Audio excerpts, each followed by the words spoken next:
За сайн байцгаана уу. Тэгэхээр та бүхэндээ энэ өдрийн мэндийг хүргэе. За манай сувгийн зүгээс бол ямар ч тач одоо Адольф Гитлерийн Миний тэмцэл номыг бол ингээ монгол хэлний бол орчууллаа. За энэ ном бол хамгийн анх монгол хэлэнд 2000 онд бол орос хэлнээс бол орчуулагдаж байсан. За тухайн үедээ бол философи ухааны доктор Хавг Сүрэн болон Чантуу гэдэг хүмүүс бол монгол хэлний бол орос хэлнээс бол хөрвүүлэн орчуулж байсан. За энэ ном тухайн үедээ орчуулагдаад Монголын скетний хүрээлэл дунд жинхэнэ утгаараа тесрэлтийг хийж одоо үндэсний хэмжээний бестселлер ном болж байсан гэдэг.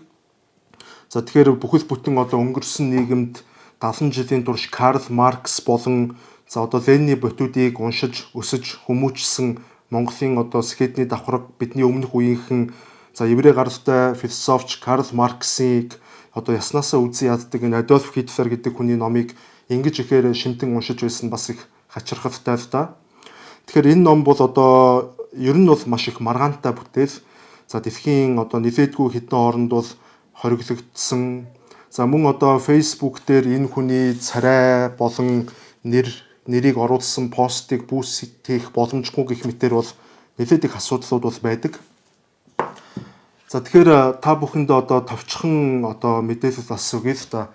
За энэ Адольф Гитлер гэдэг хүний энэ ажил, амьдрал, улс төрийн карьер бол 1923 онд болсон одоо шар айрагны бослоготой бол салшгүй холбоотой гэж үздэг. За яг юу болсон бэ гэвэл 1923 оны 11-р сарын 8-ны өдөр за Германы тухайн үеийн Веймарын бүгд найрамдах улсын Бавар мужийн нийслэл Мюнхен хотын нэгэн том шар айрагны газарт за тухайн үеийн Бавар мужийн тэргүүлэх зэрэглийн улс төрчид болон бизнесийн төлөөллүүд уулзалт хийж байсан. За гэтэл тэр уулзалтын яг эд дундуур Адольф Гитлер за өөрийн нацист намын одоо зэвсгэлсэн этгээдүүдийн хамтаар хүч төрөн орж ирээд тэнд байсан улс төрчдийг баривчлах тушаал өгсөн. За энэ тушаалыг өгснийхэн дараа Гитлер тэнд байсан эндэр дээр гарч зогсоод за тус танхимд байсан хүмүүст хандаж өнөөдрөөс эхлээд Герман улсад үндэсний хувьсгал эхэллээ гэж зарласан.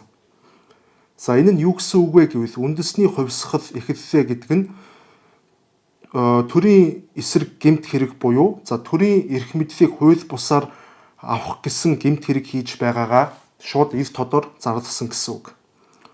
За гэвч харамсалтай ч гэхүү, золоорч гэхүү Гитлерийн энэ хувьсгал бол амжилт олоогүй. Шар айрагны хувьсгал бол шар айрагны бослого бол бүтэлгүйтсэн. За үүний улмаас Адольф Гитлер шүүхээр ороод 5 жилийн хорих ялыг бол авсан. За ингээд хорих ялаар шийдгүүлснийхэн дараагаар Гитлер шоронд байхдаа за өөрийнх нь одоо үзэл санаа, үндэсний социалист үзэл, улс төрийн үзэл баримтлал, тухайн үеийн Герман болон Австрийн нөхцөл байдал гэх мэтээр одоо тухайн үеийн нийгмийн бүх одоо дороотол, завхрал, за мөн одоо энэ бүхнийг хэрхэн одоо шийдвэрлэх арга замуудын талаарх өөрийн бодлыг бол эмгэтгэн бичиж эхэлсэн. За энэхүү одоо эмгэтгэн бичсэн одоо бичвэр нь Миний тэмцэл гэдэг ном бодож гарч ирсэн байдаг. За гэтэл дахиад нэг хувь тавилангийн шоглоом яг энэ үед бол болсон юм. За юу болсон бэ гэвэл угтаа бол мань хүн 5 жилийн хорих ялаар шийтгүүлсэн боловч за 9 сарын дараа бол шоронгоос судлагдсан. За тухайн үеийн Бавар мужийн одоо шүүгчид Гитлерийг судлах шийдвэр гаргасан. За яагаад гэдэг асуулт эндээс гарч ирж байна. За яагаад гэвэл шүүгчнэр бол ерөнхийдөө мань хүнийг бол нэлээд үндэсний үзэлтэй эх оронч хүн гэж бол үзсэн байгаа юм. За энийг тайлбарлахын тулд тухайн үеийн нөхцөл байдлыг одоо цугсаан дурдах хэрэгтэй байна. Дэлхийн 1-р дайнд Герман улс ялагдсны дараагаар Герман улс Версалийн гэрээнд бол албан хүчээр гарын үсэг зурсан. За Версалийн гэрээний тэргүүлэх заалт нь юу байсан бэ гэвэл Герман улсын цэрэг армийг эвт багасгах ийм заалт байсан. За үүний дагуу Герман улсын зэвсэгт хүчин за нийт цэргийн бие бүрэлдэхүүнийхэн 80-90%-ийг бол цомогтголд оруулж зэр зэвсгээ хураалгасан. За зэр зэвсгээ хураалгана гэдэг нь бол одоо германчуудад яаж нөлөөлсөн бэ гэхээр Герман үндэстэн за анханасаа эртнээсээ буюу одоо Пруссийн эзэнт гүрний үеэс эхлээд Германы цэргийн академи маш хүчтэй. За Германы офицерууд хамгийн өндөр сахилга баттай гэх мэтээр Герман үндэстний одоо хүч чадал бэлэгдэл нь бол одоо цэрэг аримдаа байж ирсэн. За гэтэл одоо энэ цэрэг арим нь байхгүй болгоно гэдэг нь Герман улсын хүч чадлыг бол одоо үгүй хийсэн хэрэг болж ард түмэн үндэстнэрээ одоо сэтгэл готролд хүчгүй мэдрэмж авч ирсэн. За үүний дараагийн чухал заалт нь юу байсан бэ гэхээр дэлхийн 1-р дайнд ядагдсан учраас дайны нөхөн төлбөр гэж бол олгох ийм одоо шийдвэр бол гарсан. За хамгийн их нөхөн төлбөрийг бол германчууд Франц улсад бол төлөх ёстой болсон. За тэгэхээр одоо Версалийн гэрээний дагуу нөхөн төлбөр төлж эхэлснээс болоод Герман улсад бол инфляц тэнгэр тултлаа өсөж за Германы Deutsche Mark бол зүгээр одоо яг үндэ бол баг бүх сарчдаг нойлын цаас шах үн цэнгүй болж хувирсан. За ингээ өдрөөс өдөрт Герман улсад Германы ард түмний амьдрал, аж амьдрал нүдэн дээр дороотож байсан. За гэвч харамсалтай нь тухайн үеийн одоо Веймарын бүгд найрамдах улсын төр засаг тухайн үеийн улс төрийн намуудад Герман улсыг, Герман үндэстнийг энэ бүх хямралаас гаргах ямар ч цогц тийм төлөвлөгөө шийдэл бол байгаагүй. Өнөө маргааш арга цааддаг ийм л шийдвэрүүдийг гаргаж байсан. За гэтэл Гитлер гэдэг хүн яагаад ингэж олонний анхаарлыг тэр үед татаж байсан бэ гэхээр Хитлер ард түмэндээ арай өөр зүйлийг санал болгож байсан. За үндэсний социалист үзэл баримтлалаар Герман улсыг хөгжүүлж за эдийн засгийн салбарт нь ийм бодлого явуулна, боловсролын салбарт ийм бодлого, гадаад харилцааны салбарт ийм бодлого, үйлдвэрчний эвлэлийн салбарт ийм бодлого, цалин тэтгэвэр хангамжид ийм бодлого гэх мэтээр одоо Герман улсын бүх салбарын хөгжлийн бодлогыг бол одоо өөрийнхөө үзэл баримтлалын дагуу шинээр зураглаж ард түмэндээ танилцуулсан. За яг үүндээ бол тухайн үед одоо Гитлер шиг ийм цогц бодлого боловсруулж гаргаж ирсэн хүн бол нэгч байгаагүй. Улс төрийн намууд төр засаг нь ч ингэж чадаагүй. За ийм болохоор Гитлерийн үзэл санаа бодол бол тухайн үедээ маш их хүмүүст тэгэж одоо итгэл үнэмшлийг бол төрүүлж ирсэн. За энэ ч утгаараа Германы Бавар мужийн шүүгчид бол Хитлерийг нэлээд их оронч үзэлтэй энэ ер нь улс орондоо хэрэгтэй залуу байна гэж үзээд за эр нэг алдаа физ, эрг нэг нураа физ гэдэг шиг одоо ийм ойлголтоор бол Хитлерийг бол өршөөгөөд 9 сарын хорих ял өгөөд гаргасан. За Хитлер шоронгоос гарсныхан дараа 1925 онд шоронд бичиж эхлүүлсэн энэ миний тэмцэл номынхоо эхний ботыг бол хэвлүүлсэн. За 1926 онд 2 дахь ботыг хэвлүүлсэн. За энэ ном Германы зах зээлд гараад ихэнх хэсэгтээ бол урсгалаараа айжуухан борлуулагдаж байсан ч за цаг хугацааны явцад борлуулалт нь улам бүр нэмэгдсээр 1933 онд Адольф Гитлерийг Германы канцлер болдог жил за бараг айл болгонд байдаг шахуу одоо ширээний ном болон хувирсан байдаг. Тэгэхээр энэ номны хувьд бол одоо маш их зүйлийн талаар бичсэн нэлээд өргөн агуулгатай ном. За яагаад Германчууд Орос эсвэл Английн аль нэгэнтэй зайлшгүй дайн хийх шаардлагатай болсон. За яагаад Хитлер гэдэг хүн хувь хүнийхээ хувьд еврейчүүд болон марксистууд, коммунистуудыг тэгж ихээр үзен яддаг байсан талаар за мөн одоо Франц улс хэрхэн хар арьснуудтай холилдож одоогоос 100 жилийн өмнө шүү дээ. Хар арьснуудтай холилдож өөрийн Францын соёл иргэншил төдийгүй Франц угсаатнуудыг мөхлийн зам руугаа орж яваа талаар гэх мэтээр за маш өргөн агуулгын хүрээнд бол бичсэн байдаг. Яг нь ер нь бол ингээд та бүхэн бас бодоод үзээрэй.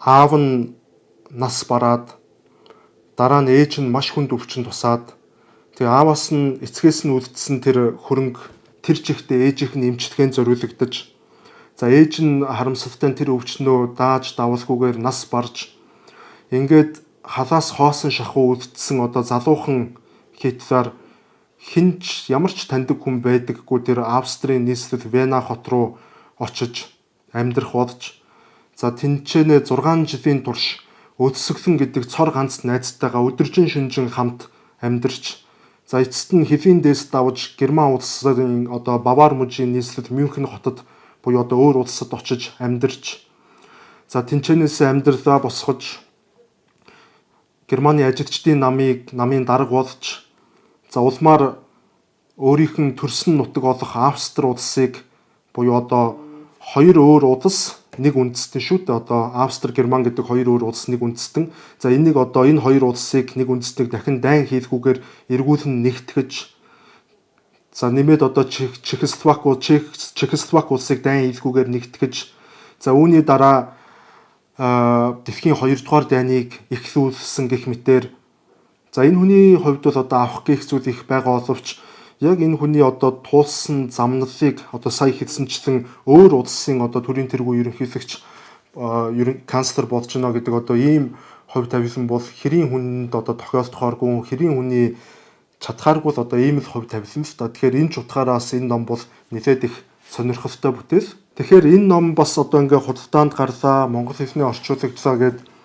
За үндэсний социалист үзэлтнүүд, нацист, фашистууд одоо Монгол улсад үе олноороо одоо өсөж үржээд боожоод байна гэж бол тийм ойлголт бол байхгүй л дээ. Яг уу би үүнийгээ бол бас нуцлая гэж бодож байна. 1917 онд Хаант Орос улсад болшевик хувьсгал ядалтанд хүрсэн. За коммунистууд төрийн эрх мэдлийг бол авч хаан засгийг бол унгаасан.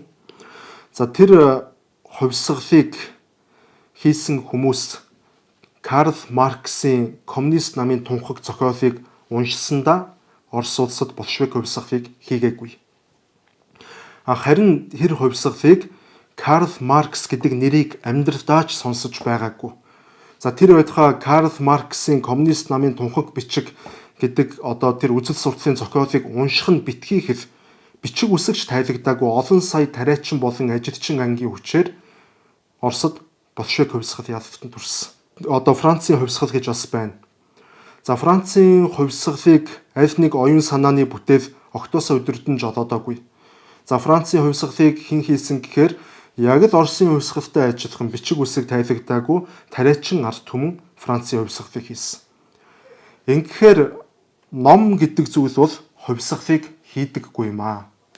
За хувьсгал хэрхэн бий болдог вэ гэвэл ядуурл, дарангуйлал, шудраг бус байдал, эцсийн мөчөд тэсвэр алдалт энэ бүхэн хувьсгалыг өөрөө өдөөж эхлүүлж гүйцэтгэж дуусгадаг жамтай. Хүн төрлөختний түүх эртнээсээ ийм л байсан, цаашид ч ийм л байна. Тэрнээс ном бол хувьсгал хийдэггүй. Тэгэхээр энд одоо харагдаж байгаа орчуулсан номноос бол авах юмч байна, хаях юмч байна. Яг хөө зарим хүмүүсийн ярддагчлан Хитлер бол үнэхээр тийм галзуу солиотой сэтгцийн өвчтэй тийм хүн бол байгаагүй л дээ. Байгаагүй гэдгийг одоо энэ дотор агуулгууд нь одоо бичсэн бичрүүд нь бол нотолж байгаа юм. Тэгэхээр энэ номны одоо агуулга нь яг ямар юу дурддагддаг вэ гэвэл одоо дэндүү өргөн агуулгатай л та одоо тоочод бол барахааргүй. За тухайлбал одоо энэ номонд бол хувь хүний намтар, философи, эдийн засаг, улс төр, үзэл баримтлал, үзэл санаа, газар нутаг, угсаа гарвал, үндэстэн, за мөн одоо нацизм, фашизм, за дээрэс нь одоо еврейчүүд, масончууд, за либерал үзэл, хөрөнгөтний намууд гэх мэтээр одоо за дээрэс нь одоо бүр тэмбүү өвчний талаар хүртэл ядуурл, өөрийн хувийн намтар гэд маш их одоо зүйлсийн талаар бичигдсэн одоо маш өргөн агуулгатай бүтээлтэй. Тэгэхээр яг уу нин нугу хэлэхэд бол нэг ийм зүйл байгаа одоо энэ номыг орчуулсан хүний хувьд хэлэхэд одоо харамсалтай л байна л та. Гэхдээ тухайн үеийн Германы буюу дэлхийн 1-р дайны дараах Веймарын бүгд найрамдах улсын нөхцөл байдал за манай улсын өнөөдрийн нөхцөл байдалтай бас нэлээд төстэй байгаа. Яг нь тэр чигээрээ төстэй гэж хэлэхгүй ч гэсэн нэлээд олон талаараа жоохон төстэй тийм зүйл харагдаад байгаа. Яг ингээд уншихаар тэгэхэд энийг хэлэхэд бол жоохон харамсалтай байна л та.